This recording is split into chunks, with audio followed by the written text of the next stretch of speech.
Bismillahirrahmanirrahim. Assalamualaikum warahmatullahi wabarakatuh.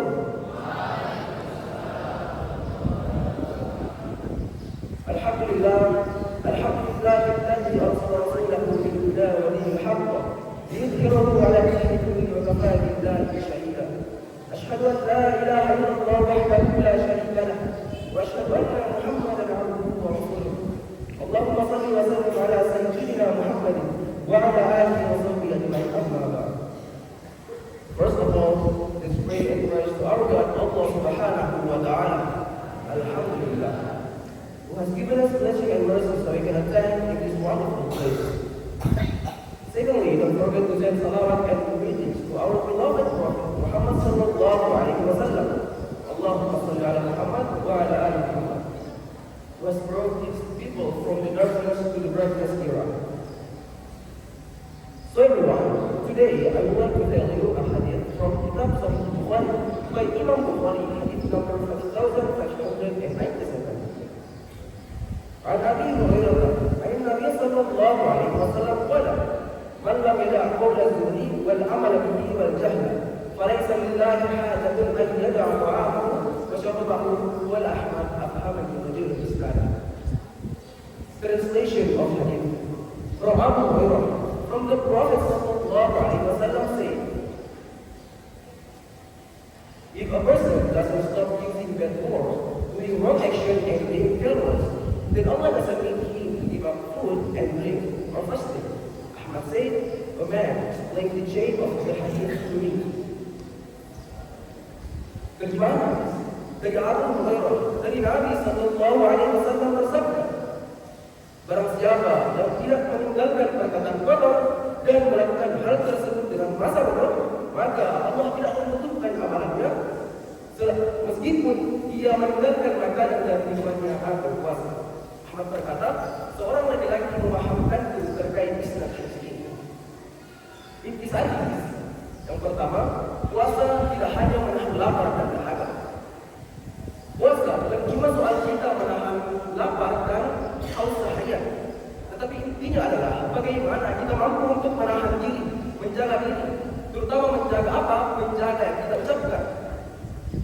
Ketika kita masih sering marah dan berkata kasar, maka bisa dipastikan bahwa puasa kita belum sepenuhnya sempurna. Kemudian yang kedua, yakni meninggalkan perkataan kotor dan dusta adalah syarat utama. Ketika kita berpuasa, seperti puasa Senin Kamis misalnya, seharusnya lisan kita juga ikut berpuasa. Jangan sampai kita berbohong, berdusta dan lain sebagainya.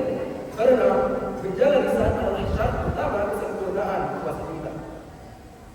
Kemudian yang ketiga, yakni Allah tidak menerima puasa yang masih diiringi dosa lisan. Allah subhanahu wa ta'ala tidak butuh kita haus dan lapar kalau kita masih sering mengeluarkan kata-kata yang buruk.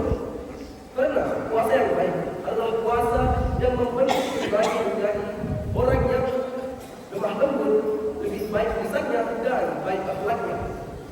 Kemudian selanjutnya yakni pengamalan. Yang pertama yakni puasa lisan. Artinya adalah kita seharusnya melatih diri untuk tidak berkata suatu hal yang buruk. Nah, seharusnya kita memanfaatkan lisan kita untuk menyebarkan doa, salam dan lain sebagainya sebagaimana kebiasaan kita di sekolah Islam Al-Irsyad. Kemudian yang kedua yakni mengganti kata negatif dengan kata positif. Saat kita tergoda untuk mengucapkan hal-hal negatif atau hal-hal buruk, maka alihkan dengan zikir atau doa singkat. Misalnya ketika kita marah, maka ucapkanlah astagfirullah. Atau mungkin ketika kita mengeluh, ucapkanlah alhamdulillah. Kemudian yang ketiga yakni jaga lisan di dunia nyata dan di dunia virtual. Bukan hanya soal ucapan langsung, tetapi ucapan kita juga di media sosial.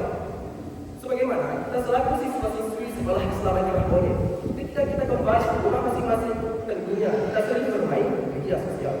Nah, disitulah seharusnya kita memanfaatkan kesempatan untuk tidak memberikan komentar negatif, komentar yang buruk, dan memberikan postingan yang berbohongan. Nah, sebaliknya, gunakanlah platform tersebut untuk menyebarkan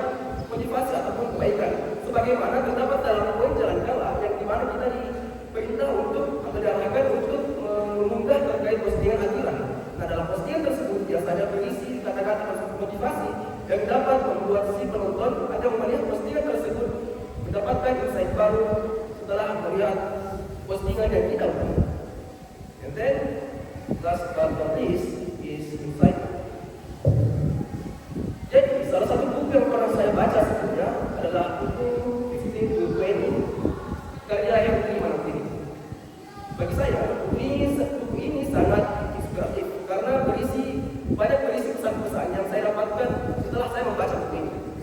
Jadi, pada kesempatan kali ini, saya mengambil salah satu bab dari buku ini pada bab ke-33. Nah, jadi pada bab ini kita ingatkan bahwa kebodohan adalah hal terburuk yang bisa mengenai seseorang. Nah, karena kebodohan itu bisa diubah dengan yang namanya belajar dan menerima masukan-masukan yang ada. Nah, namun ada satu hal yang lebih buruk dari yang namanya kebodohan, yakni keras kepala atau kepala batu. Contoh simpelnya begini, ketika kita memiliki teman yang dimana ia sering melanggar sehingga ia diberi asrama, kemudian ditutup lagi sekolah. Nah, kemudian ketika ia mengulangi kesalahan yang sama, maka bisa kita katakan seorang tersebut adalah orang yang keras kepala. Nah, karena seseorang itu tidak berkembang bukan karena ia tidak tahu, tetapi karena ia merasa sudah tahu segalanya, sehingga hal tersebut membuat ia selalu bodoh dan terjebak dalam siklus kebodohan. Nah, karena itu Henry Manantini selaku penulis dari buku ini memberi pesan kepada kita sebagai generasi muda untuk berhati-hati dalam merasa paling benar. Masa muda memang masa di mana semangat dan ego kita lagi naik. Biasanya kita merasa paling benar. Nah, maka itu kita seharusnya menyisihkan sedikit ruang keraguan dan berkata bahwa mungkin saja saya bisa salah. So everyone, maybe that's all from me. Thank you for your very nice attention. Sorry if there are mistakes. Wassalamualaikum warahmatullahi wabarakatuh.